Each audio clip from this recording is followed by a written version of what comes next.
So hello everyone, welcome back to the channel. I hope you all are doing great. So this video is going to be your 8th class of English for your Jharkhand B.Ed entrance exam. और आज के इस video में हम एक बहुत ही important topic को cover करेंगे जो कि हमारा है प्रेपोजिशन। ठीक है, और क्या ये टॉपिक हमारे लिए इम्पॉर्टेंट है? तो आप लोग यहाँ प्रीवियस ईयर क्वेश्चन देख करके ही समझ सकते हो कि ये टॉपिक हमारे लिए इम्पॉर्टेंट है।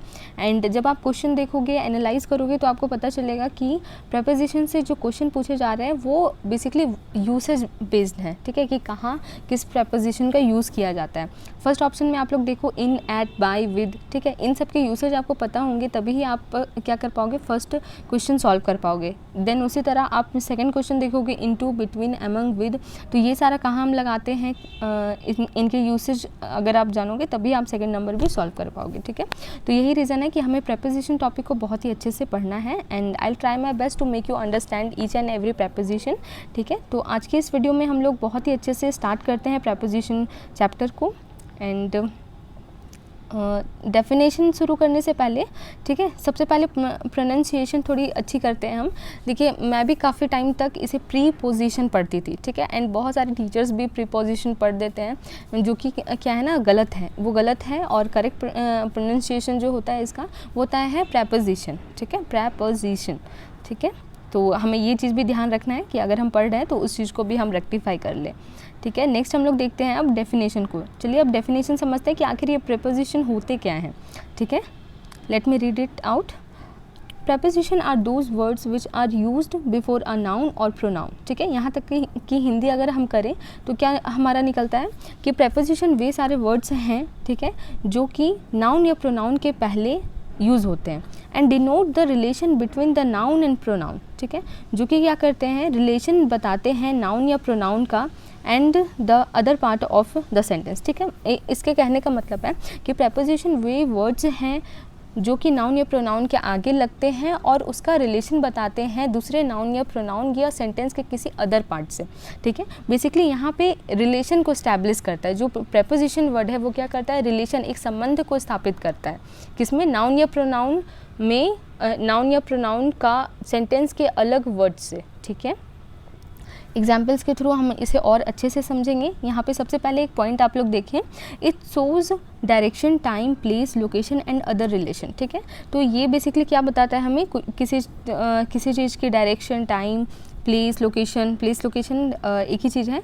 ठीक है, एंड अदर रिलेशन, और दूसरे रिलेशन भी ये बताता है। बेसिकली इसका काम क्या है, संबंध स्थापित करने का कार्य है किसका, प्रेपोजिशन का। ठीक है, अब हम लोग देखते हैं एग्जाम्पल देखते हैं। तो एग्जाम्पल्स क्या है, the keys are on the table. ठीक है, जो चाबियां हैं वो टेबल पर हैं।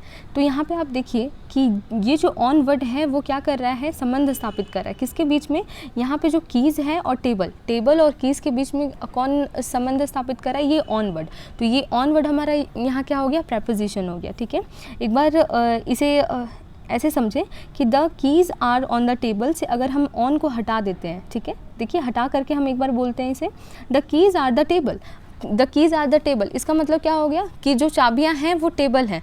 तो इज़ दैट पॉसिबल, नहीं है, पॉसिबल नहीं है, और सेंटेंस हमारा क्या हो गया, इस तरह से रॉन्ग हो गया। The keys are on the table, इससे हमें पता चला कि चाबियां कहाँ पर हैं।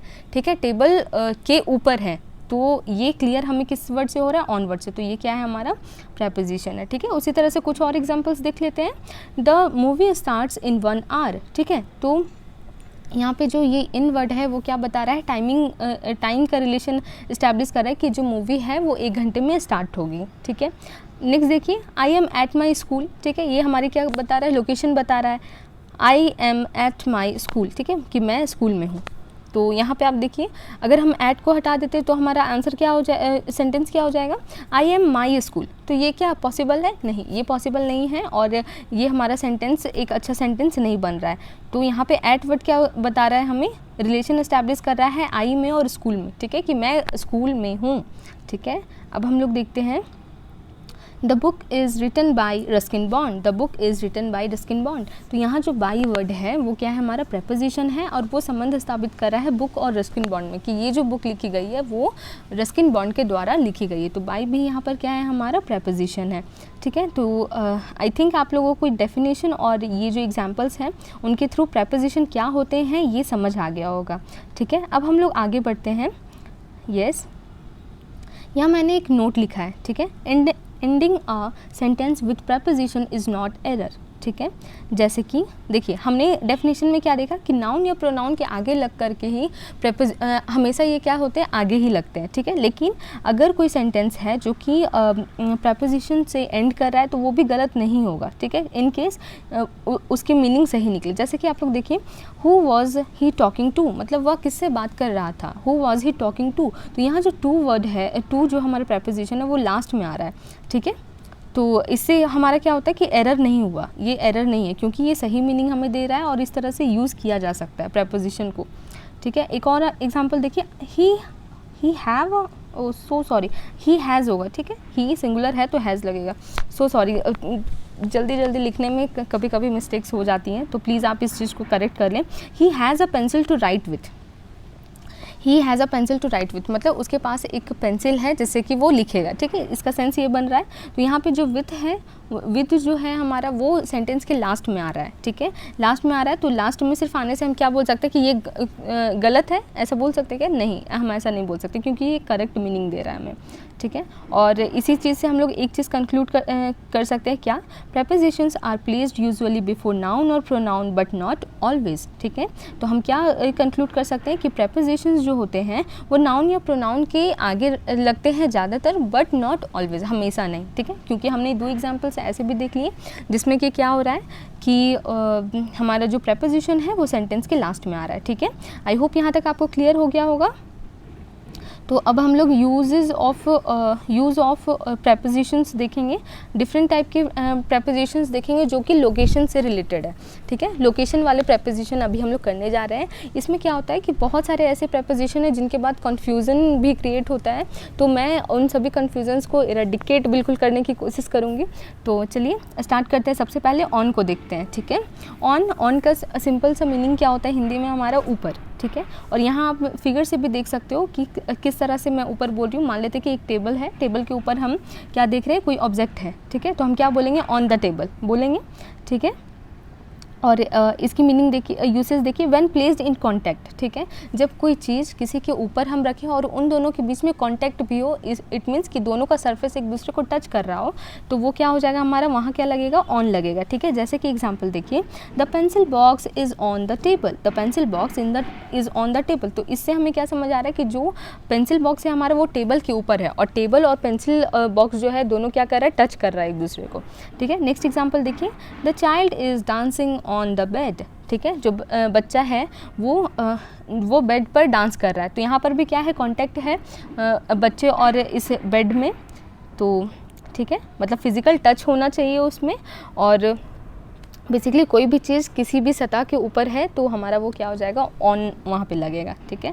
नेक्स्ट हम लोग देखते हैं अपॉन, ठीक है। अपॉन का भी अर्थ क्या होता है? हमारा ऊपर ही होता है, बट ये ऑन से कैसे अलग है वो हम देखेंगे, ठीक है। अपॉन हम कब लगाते हैं? जब कोई चीज़ मोशन में हो, ठीक है, मोशन में हो, कॉन्टैक्ट में आने के लिए, ठीक है।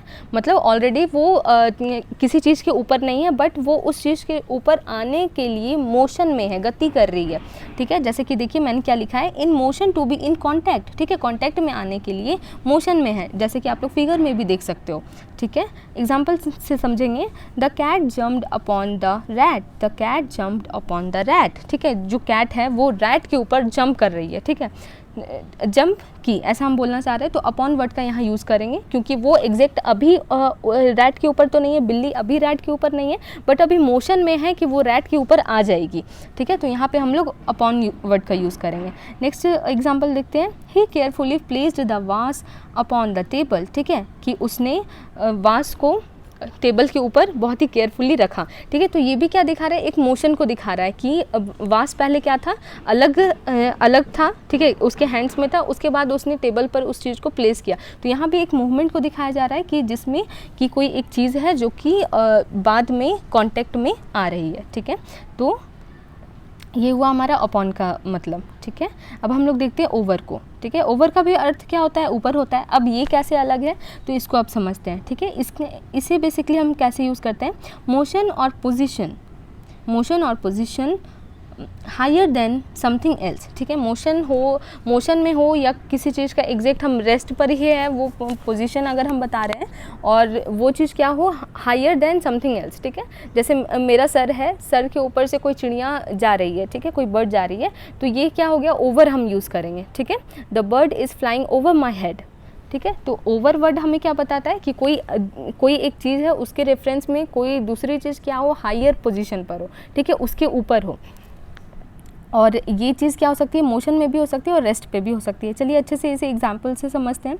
The sun is over mountains, ठीक है, पर्वतों के ऊपर क्या है सन है।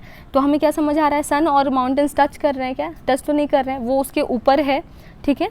तो यहाँ हम क्या लगाएंगे ओवर लगाएंगे, ठीक है। नेक्स्ट देखिए the fan is over my head, the fan is over my head. तो यहाँ पर भी क्या है कॉन्टेक्ट कोई भी नहीं है, फ़ैन क्या है हमारे सर के ऊपर है और काफ़ी ज़्यादा क्या है हमारे सर से क्या होगा ऊपर है, ठीक है, हायर देन आवर हेड है। तो यहाँ पर भी हम क्या लगाएंगे ओवर का यूज़ करेंगे, ठीक है। फर्स्ट फिगर आप लोग देखिए जिसमें कि there is no contact between the two objects, एक टेबल है और एक कोई ऑब्जेक्ट मान लीजिए, दोनों के बीच में कॉन्टैक्ट नहीं है और वहाँ पर भी हम लोग क्या लगा सकते हैं ओवर लगाएंगे, ठीक है। अब एक देखिए जहाँ पे कॉन्टैक्ट होगा, ठीक है, कॉन्टैक्ट होगा, ये फिगर आप लोग देख सकते हैं, कॉन्टैक्ट होगा। कॉन्टैक्ट कैसे हो सकता है, जैसे अगर हम ब्लैंकेट अपने ऊपर रख रहे हैं, ठीक है, वो पार्शियली या कम्प्लीटली मुझे कवर कर रहा है, तो वहाँ पर भी हम ओवर वर्ड का यूज़ करेंगे, ठीक है।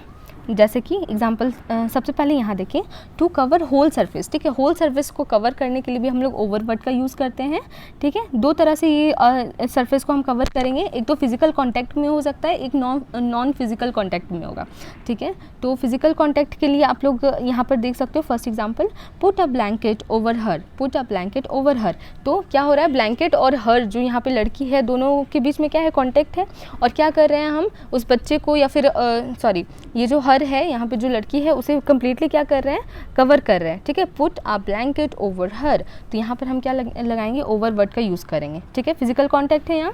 अब नेक्स्ट हम लोग देखते हैं the bridge was built over the river. यहाँ पर क्या है ब्रिज और रिवर के बीच में कॉन्टैक्ट होता है क्या, नहीं होता है, एट द एंड वो लोग का कॉन्टैक्ट होगा पोल्स के पास, ठीक है, बट रिवर और जो हमारा ब्रिज है उसका कॉन्टैक्ट नहीं होता। तो नो कॉन्टैक्ट वाले केस में भी हम लोग लगाते हैं जहाँ पर कोई चीज़ क्या है हायर देन द एल्स है, ठीक है। तो यहाँ पे हमारा क्या हो गया the bridge was built over the river, मतलब रिवर के ऊपर ब्रिज को बनाया गया, ठीक है, बनाया गया था, ठीक है, ओके। तो यहाँ पे हमारा ओवर कंप्लीट होता है। तो एक बार मैं फिर से रिकॉल कर देती हूँ ऑन अपॉन ओवर को, ठीक है, ताकि कन्फ्यूज़न ना हो।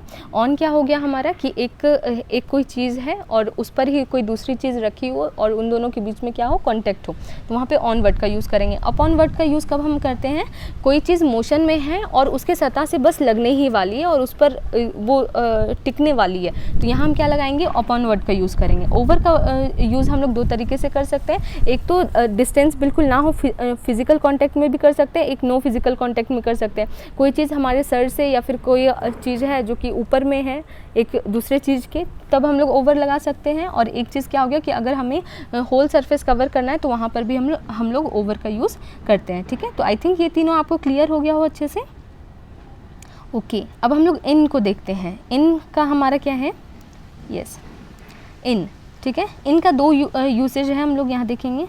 देखिए वेट यस, एक तो हमारा पहला क्या है लोकेटेड इनसाइड और विद इन, ठीक है। कोई चीज़ किसी चीज़ के अंदर है, कोई चीज़ किसी चीज़ के अंदर है तो वो हम क्या बोलेंगे इन का यूज़ करेंगे, ठीक है। जैसे कि लोकेटेड इनसाइड और विद इन, तो हम क्या यूज़ करेंगे the bird is in the nest. Example से समझिए the bird is in the nest, nest क्या है उसको कवर कर रही है, जो बर्ड है उसको क्या कर रही है वो कवर कर रही है, तो यहाँ पे क्या हो जाएगा हमारा the bird is in the nest, in word का यूज़ करेंगे, ठीक है, बिकॉज वो क्या है इंक्लोज्ड है उसमें।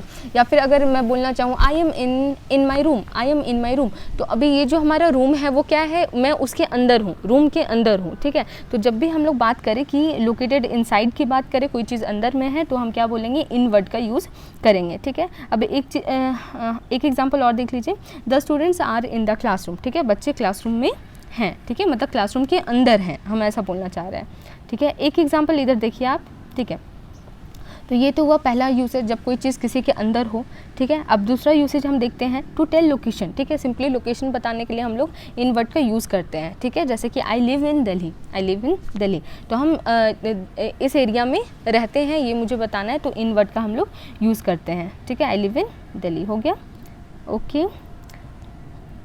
अब देखिए इनटू वर्ड को हम लोग देखते हैं, इनटू वर्ड क्या है, ठीक है।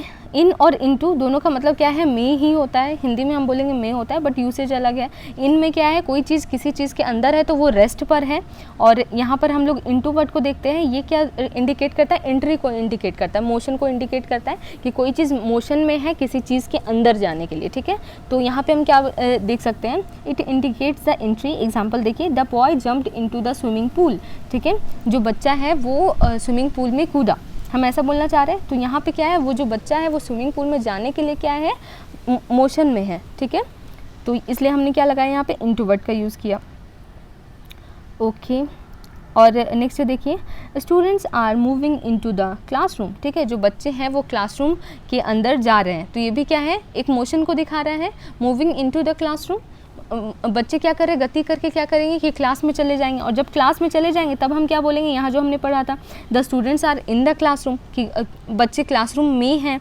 जब हमें बताना है कि वो एक मोशन कर रहे हैं और क्लास में जा रहे हैं, तब हम कैसा बोलेंगे, students are moving into the classroom, ठीक है। तो आई थिंक ये क्लियर हो गया होगा इन और इनटू का डिफरेंस। और एक और देख लीजिए आप लोग, आई जम्प्ड इनटू द वेल या रिवर, हम लोग इस तरह से सेंटेंसेस बना सकते हैं, ठीक है, ओके। नेक्स्ट अब देखते हैं अंडर, ठीक है। अंडर को समझते हैं। अंडर की हिंदी मीनिंग क्या होती है, नीचे, ठीक है। जब कोई चीज़ किसी चीज़ के नीचे है तो हम क्या बोलेंगे, वहाँ पर अंडर का यूज़ करते हैं। जैसे कि व्हेन समथिंग इज़ बिलो, ठीक है।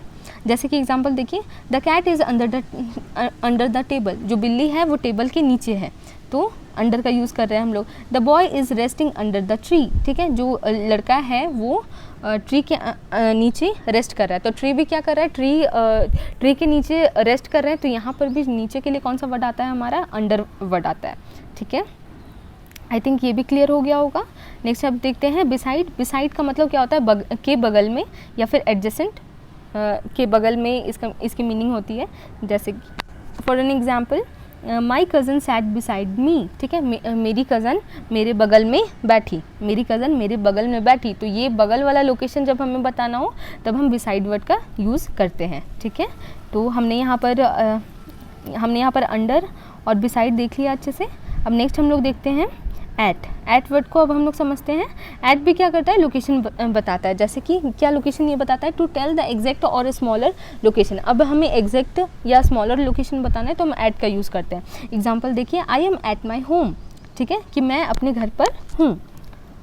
She is waiting at the bus stop. She is waiting, waiting में आई छूट गया है मुझसे, ठीक है। वेटिंग की स्पेलिंग WAIT आप लोग कर लीजिएगा, ठीक है।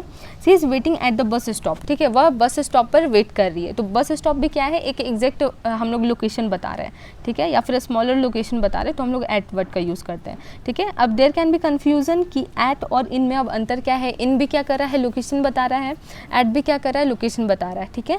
तो हम दो तरीक़ों से समझेंगे कि इन दोनों में डिफरेंस क्या है। सबसे पहले एट के साइड आप लोग देखेंगे, used with a relatively smaller place, ठीक है, किसी कंपेरेटिवली छोटे जगह के लिए हम ये इस्तेमाल करते हैं। और इनका इस्तेमाल किस में करते हैं, used with a relatively bigger place, बड़े प्लेस के लिए हम लोग यूज़ करेंगे इनका, ठीक है।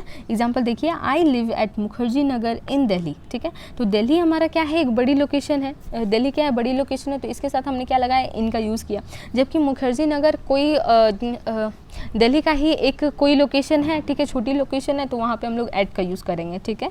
तो हमारा सेंटेंस, करेक्ट सेंटेंस क्या होगा, I live at Mukherjee Nagar इन दिल्ली, ठीक है। बिगर प्लेस के लिए इन और स्मॉलर प्लेस के लिए एट का यूज़ करते हैं, ठीक है। नेक्स्ट देखिए, general location of where someone or something is, ठीक है। जनरल लोकेशन अगर हमें बताना है कि कोई चीज़ कहाँ है तो वो उसके साथ हम लोग एट का यूज़ करते हैं, ठीक है। जैसे एग्जांपल देखिए, Mary is at the school, Mary school पर है या फिर स्कूल में है, ठीक है। और यहाँ देखिए to emphasise that someone or something is inside the building और एरिया, ठीक है, किसी बिल्डिंग या एरिया के अंदर कोई है, अगर मुझे एम्फेसाइज करके बताना है तो हम कैसे यूज़ करेंगे, इनका यूज़ करेंगे वहाँ, ठीक है। जैसे एग्जांपल देखिए, Mary is in the school, Mary is in the school, तो हमें एग्जैक्ट पता चल रहा है कि स्कूल के अंदर, मैरी जो है वो स्कूल के अंदर है, स्कूल बाउंड्री के अंदर है। और सिंपली इधर जो हमने एट वाला देखा तो इससे हमें सिंपली समझ आ रहा है कि मैरी स्कूल पर है, ठीक है। हम पूरा एम्फेसाइज नहीं कर रहे कि स्कूल के अंदर ही है, हो सकता है वो मतलब आप इस चीज़ को समझने की कोशिश करो कि Mary is at the school, एक जनरल हम लोकेशन बता रहे हैं, और यहाँ पर इन वाले साइड में हम क्या कर रहे हैं, एम्फेसाइज करके बता रहे हैं कि स्कूल के अंदर है, ठीक है। चलिए, तो यहाँ पे इन, एट और इन का यूज़ हमने अच्छे से समझ लिया। अब इन फ्रंट ऑफ को देखते हैं, ठीक है, इन front of, okay.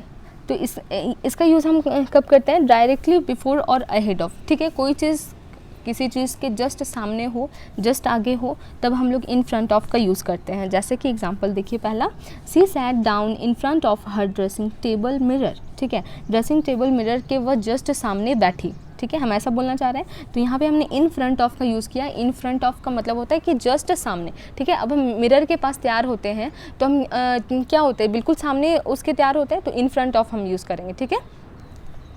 Okay, next देखिए, अ black car was parked in front of my house, ठीक है, मेरे घर के जस्ट सामने, हम क्या बोलना चाह रहे हैं, मेरे घर के जस्ट सामने एक ब्लैक कार खड़ी थी, ठीक है। तो यहाँ पे हम क्या कर रहे हैं, इन फ्रंट ऑफ का यूज़ कर रहे हैं, ठीक है। जस्ट सामने की जब हम बात करेंगे तो इन फ्रंट ऑफ का यूज़ होता है, ठीक है। नेक्स्ट देखिए, बिहाइंड, ठीक है, बिहाइंड जस्ट अपोजिट है किसका, इन फ्रंट ऑफ का। इन फ्रंट ऑफ का मतलब क्या होता है, जस्ट सामने, और बिहाइंड का मतलब जस्ट पीछे, ठीक है। तो यहाँ पर देखिए, बिहाइंड डायरेक्टली आफ्टर, ये भी लोकेशन बता रहा है, और अपोजिट ऑफ क्या है, इन front of. In front of का क्या है, ये अपोजिट है। और यहाँ पे एग्जांपल देखिए, close the door behind you, ठीक है, मतलब कि अपने जस्ट पीछे वाला जो डोर है उसे क्या करो, बंद करो, ठीक है। Close the door behind you, तो बिहाइंड से हमें क्या समझ में आ रहा है कि ये जो डोर है वो उसके जस्ट पीछे है, ठीक है। नेक्स्ट देखिए, a car was park behind the truck, ठीक है, कार के जस्ट पीछे, सॉरी, ट्रक के जस्ट पीछे एक कार पार्क की गई, ठीक है। तो हम ऐसा बोलना चाह रहे हैं। तो आई थिंक ये भी क्लियर हो गया होगा आपको, बहुत ही ईजी है। इन फ्रंट ऑफ जस्ट सामने और बिहाइंड जस्ट पीछे, ठीक है। चलिए आगे बढ़ते हैं। नियर, ओके, नियर को अब हम लोग समझेंगे। नियर हम लोग बहुत ही जनरली यूज़ करते हैं। नियर का मतलब होता है कि पास में या समीप, ठीक है। जैसे एग्जांपल देखिए, I live near Vrindavan hotel, ठीक है, मैं वृंदावन होटल के समीप रहता हूँ, के पास रहता हूँ, ठीक है। नेक्स्ट देखिए, my mother loves to sit near the fire at night, ठीक है, मेरी माता जी रात में फायर के सामने बैठना पसंद करती है, ठीक है। तो यहाँ पे नियर द फायर का मतलब क्या है, आग के पास, ठीक है। तो नियर का यूज़ हम लोग के समीप, कोई चीज़ लोकेशन हम बताना चाहते हैं कि वो चीज़ मेरे समीप है, तो वहाँ पे हम लोग नियर वर्ड का यूज़ करते हैं, ठीक है। चलिए नेक्स्ट आगे बढ़ते हैं हम लोग 11 नंबर पर। यहाँ पे अप डाउन और अप टू, अप डाउन और अप टू को समझेंगे। एरो से ही आप लोग समझ सकते हैं। अप का मतलब क्या हुआ, जब कोई चीज़ हम लोग ऊपर की बात करेंगे, ठीक है, और डाउन का मतलब क्या हुआ, नीचे, ठीक है, की बात करेंगे तब डाउन का यूज़ होता है। और अप टू का मतलब होता है कि किसी एक लिमिट तक, ठीक है, ऊपर तो जा रहा है वो चीज़ बट किसी एक लिमिट तक, ठीक है। अप टू के बारे में मैंने यहाँ लिखा है, extension as far as a specific place, ठीक है, किसी एक लिमिट तक ही एक्सटेंशन या फिर ऊपर। चलिए एग्जाम्पल से समझते हैं। अब का एग्जाम्पल क्या हो जाएगा, ही क्लाइम्ड अप द ट्री, ठीक है, मतलब ट्री के ऊपर, मतलब वो क्लाइम किया, ठीक है। डाउन का देखिए, ही रैन डाउन द स्टेयर्स, ठीक है, सीढ़ियों से नीचे उतरा, ओके। अप टू का देखिए example, children can get free education up to the age of 14, तो जो बच्चे हैं उन्हें निःशुल्क जो शिक्षा है वो एट द एज ऑफ 14 मिलेगी, ठीक है। तो कौन सा आर्टिकल कहता है, ये 21A, आर्टिकल 21A ये कहता है कि कंपलसरी और फ्री एजुकेशन हमें प्रोवाइड करनी है बच्चों को। तो वही सेंटेंस यहाँ लिखा हुआ है। और यहाँ पे क्या बताया जा रहा है, एक लिमिट बताया जा रहा है कि 6 से 14 साल के जो बच्चे होंगे, 14 साल के जो बच्चे होंगे वहीं तक के जो बच्चे हैं उनको फ्री एजुकेशन मिलेगी, ठीक है। तो यहाँ पर क्या हो गया, हमारा एक लिमिट बता रहा है, तो यहाँ पे हम लोग अप टू का यूज़ करेंगे। एंड अगेन मैंने यहाँ थोड़ी मिस्टेक कर दी है, अप टू के जगह मैंने अप टू के साथ एन भी लगा दिया है, सो सॉरी फॉर दैट। काफ़ी नोट्स बनाना रहता है एंड उसी दरमियान क्या होती है कि कुछ थोड़ी बहुत मिस्टेक हो जाती है, सो जस्ट इग्नोर दैट। अब हम लोग ऑन टू को देखते हैं, ठीक है, बहुत ही ईजी है ये भी। ऑन टू क्या है हमारा, in motion to take up a position plus to come on surface, ठीक है। तो ऑन टू का मतलब क्या है कि ये एक मोशन में है और एक कोई पोजीशन जब किसी चीज़ को लेनी होगी तब हम लोग ऑन टू का यूज़ करते हैं। और टू कम ऑन सरफेस, जब कोई चीज़ सरफेस पर ऊपर में सतह पर मोशन करके आएगी तो उसको हम लोग ऑन टू बोलेंगे, ठीक है। एग्जाम्पल देखिए, he jumped on to his horse and rode away, ठीक है। तो यहाँ बेसिकली हम लोग पोजीशन ग्रैब करने की बात कर रहे हैं कि वह क्या किया, घोड़े पर वह कूदा एंड रोड अवे, और आगे वो बढ़ गया, हम ऐसा बोलना चाह रहे हैं। तो यहाँ पे क्या हो रहा है, जो पर्सन है वो हॉर्स पर कूदा और उसने अपनी पोजीशन ली होगी, ठीक है, पोजीशन वो अच्छे से बैठा होगा, उसके बाद वो राइड पर निकला होगा, ठीक है। तो यहाँ पे जो ऑन टू है वो क्या बता रहा है, एक मोशन जिसमें कि वो पर्सन क्या कर रहा है, ऊपर चढ़ रहा है और उसके बाद क्या कर रहा है कि अपनी पोजीशन ले रहा है। तो पोजीशन लेने के सेंस में जब हम नीचे हैं और ऊपर चढ़ रहे हैं, पोजीशन हम ले रहे हैं, तब हम लोग ऑन टू का यूज़ करेंगे, ठीक है। और एक और था to come on surface, surface पर आने की जब हम बात करेंगे तो भी हम लोग यूज़ कर सकते हैं। देखिए वो चीज़ मोशन में होनी चाहिए, okay. He climbed on to the roof, he climbed on to the roof, ठीक है, वह छत के ऊपर चढ़ा, मतलब पहले वो छत पर है नहीं, अगर छत पर एग्जैक्ट वो होता रेस्ट पर तो हम क्या लगाते, ऑन द रूफ बोलते, ठीक है। लेकिन ऑन टू द रूफ बोलने से क्या समझ आ रहा है कि वो मोशन में है, ठीक है, ओके। नेक्स्ट एग्जाम्पल देखिए, the book fell into on to the floor, ठीक है, मतलब बुक कहीं ऊपर में रखी हुई थी और वो वहाँ से नीचे गिर करके ऑन द फ्लोर आ गई है, ठीक है। तो इस केस में भी हम क्या दिखा रहे हैं, मोशन को दिखा रहे हैं कि कोई एक आर्टिकल है जो कि फ्लोर पर आ रही है, मोशन करके आएगी, तो हम क्या बोलेंगे, ऑन टू का यूज़ करेंगे, ठीक है। आई थिंक यहाँ तक भी अच्छे से क्लियर हुआ हो। अब हम लोग देखेंगे टू प्रेपोजिशन को, ठीक है। टू डिनोट्स डेस्टिनेशन, टू क्या बताता है, डेस्टिनेशन को बताता है। देखिए मैं जितने भी आपको पढ़ा रही हूँ उन सब के और भी थोड़े थोड़े कुछ और यूजेस हैं, ठीक है, बट अभी हम लोग लोकेशन वाले प्रेपोजिशन को कवर करें तो इसलिए अच्छा है कि एक साथ कर ले ताकि इन सब में कन्फ्यूज़न ना हो, ठीक है। इसलिए मैंने लोकेशन वाले पूरे प्रेपोजिशन इस वीडियो में कवर किया है। नेक्स्ट वीडियो में मैं आपको टाइम के जितने भी प्रेपोजिशन होते हैं वो करवा दूँगी, और उसके अलावा भी कुछ जो इंपॉर्टेंट हमारे हैं जैसे कि बिटवीन, अमंग का और विद, बाय, ये सब में डिफरेंस हम लोग नेक्स्ट वीडियो में समझेंगे, ठीक है। इस वीडियो में हम लोग टाइम वाले प्रेपोजिशंस कर ले रहे हैं, ठीक है, और ऑलमोस्ट वो 20 हैं नंबर में, तो अभी हम लोग 13 पर हैं। तो चलिए कंटिन्यू करते हैं इसी चीज़ को। तो टू क्या डिनोट करता है, डेस्टिनेशन को डिनोट करता है। एग्जाम्पल देखिए, Ramu is going to college, Ramu is going to college. जब हम डेस्टिनेशन बता रहे हैं कि हम यहाँ जा रहे हैं तो हमेशा ऐसे भी जाने के सेंस में हम लोग क्या लगाते हैं, टू का यूज़ करते हैं। कोई डेस्टिनेशन हम लोग जा रहे हैं तो वो बताने के लिए हम लोग टू का यूज़ करते हैं। जैसे I am going to market, तो मैं बाज़ार जा रहा हूँ, तो यहाँ पे हम डेस्टिनेशन बता रहे हैं कि मैं बाज़ार जा रहा हूँ तो टू का यूज़ कर रहे हैं। सेम उसी तरह देखिए, Ramu is going to college, college वो जा रहा है, डेस्टिनेशन को बताने के लिए टू का यूज़ कर रहे हैं, ओके। अब देखिए, all of us went to Goa last week हम सब गोवा गए थे, ऐसा बोलना चाह रहे हैं तो वेंट टू गोवा, ठीक है। यहाँ टू वर्ड क्या बता रहा है, हमारा डेस्टिनेशन को कनेक्ट कर रहा है कि हम कहाँ गए थे, गोवा गए थे, ठीक है। तो डेस्टिनेशन को बताने के लिए टू का यूज़ किया जाता है, ओके। टू के अदर यूजेस भी हैं जो कि हम लोग नेक्स्ट वीडियो में समझेंगे। टुवर्ड्स का मीनिंग क्या होता है हमारा, इन द डायरेक्शन, ठीक है। जब किसी दिशा की बात करते हैं हम लोग, ठीक है, तो हम लोग टुवर्ड्स का यूज़ करते हैं। जैसे देखिए, I am going towards the hospital मैं लिखना चाह रही थी, ठीक है। आई am going towards the hospital, मैं हॉस्पिटल की तरफ जा रहा हूँ, ठीक है। समझ आया कि जब हम की तरफ जाने की बात करेंगे तब हम लोग टुवर्ड्स का यूज़ करते हैं, ओके। चलिए 15th नंबर देखते हैं, अलॉन्ग किसके साथ हम लगाते हैं अब, in the line matching the length और द डायरेक्शन या फिर पैरेलल, ठीक है। जब कोई चीज़ किसी चीज़ के पैरेलल चले, पैरेलल कहने का मतलब एक साथ बिल्कुल लाइन से उसके चलते जाए, तो हम क्या यूज़ करते हैं, अलॉन्ग का यूज़ करते हैं। जैसे कि एग्जांपल देखिए, आई वॉकड अलॉन्ग द रोड, ठीक है, मैं रोड के अलॉन्ग चला, ठीक है। इस कहने का मतलब क्या है कि रोड के जस्ट साइड बाय साइड में चलता गया, ठीक है। I walked along the road. She walked along the railway line, ठीक है, रेलवे लाइन की अलॉन्ग यानी कि पैरेलल वो चली, ठीक है।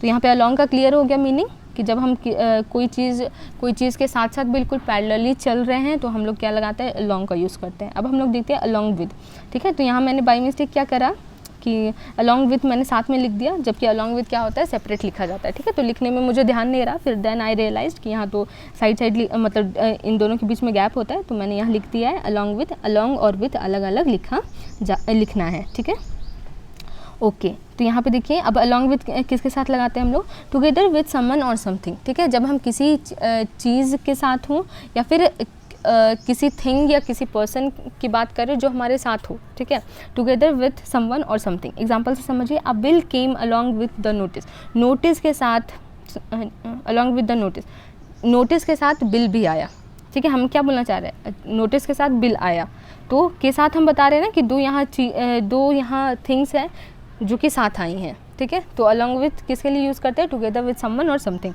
नेक्स्ट देखिए, कम अलॉन्ग विथ मी, ठीक है, मेरे साथ आओ, मेरे साथ आओ, ठीक है।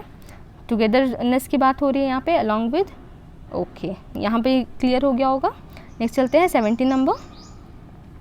ओके 17 हमारा क्या है, अक्रॉस। अब अक्रॉस का 2-3 यूजेस होता है लोकेशन के केस में, ठीक है। तो अक्रॉस का यूज़ हम लोग देखेंगे, from one side to other side, जब हम एक साइड से दूसरे साइड जा रहे हैं कोई चीज़ को क्रॉस करके, तो भी हम लोग अक्रॉस का अक्रॉस वर्ड का यूज़ करते हैं, ठीक है। एग्जांपल देखिए, आई swum across the river, I swum across the river, मतलब कि रिवर के एक पार से दूसरे पार मैंने तैरा, ठीक है, मैं तैरा। ओके नेक्स्ट देखिए, on the opposite side, opposite side हमें बताना है, उसके लिए भी यूज़ करते हैं। My friend is waiting for me across the road, ठीक है, मतलब रोड के उस पार मेरा दोस्त मेरा इंतज़ार कर रहा है, ठीक है। My friend is waiting for me across the road, road के उस पार मेरा दोस्त वेट कर रहा है, तो अपोजिट साइड के लिए भी हम लोग अक्रॉस का यूज़ करते हैं।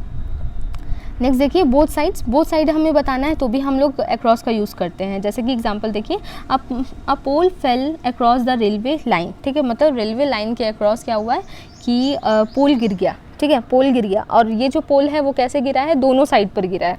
दैट काउज्ड एन एक्सीडेंट, ठीक है, जिसके कारण क्या हो गई, दुर्घटना हो गई। तो यहाँ बोथ साइड को बताने के लिए भी हम लोग अक्रॉस का यूज़ कर सकते हैं, ऑन द अपोजिट साइड बताने के लिए भी अक्रॉस का यूज़ करते हैं, और एक पार से दूसरे पार बताने के लिए भी हम लोग अक्रॉस वर्ड यूज़ करते हैं, ठीक है। आई थिंक ये क्लियर हुआ हो।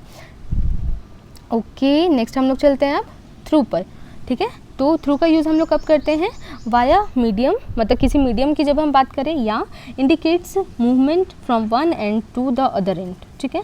जब मतलब हमें मूवमेंट बताना हो कि कोई चीज़ एक जगह से एक ओर से दूसरी ओर जा रही है, तब हम लोग तब हम लोग क्या करते हैं, थ्रू का यूज़ करते हैं, ठीक है। जैसे एग्जांपल देखिए, the train passed through the tunnel, ठीक है। अब टनल क्या है हमारा, टनल के बिल्कुल अंदर से, मतलब टनल एक मीडियम हो गया जिसके अंदर से ट्रेन गुजरती है, ठीक है। दोनों फिगर से आप लोग समझ सकते हैं। एक मैंने क्यूबाइड बनाने की कोशिश की थी जो कि अच्छे से बना नहीं, एंड आप यहाँ एक देख सकते हो सिलेंडर, मतलब दोनों में हम मीडियम को इंडिकेट कर रहे हैं, और इस मीडियम के थ्रू जब कोई चीज़ बिल्कुल अंदर से पास होकर के जा रही है तो हम क्या बोलते हैं, वहाँ पे थ्रू वर्ड यूज़ करते हैं।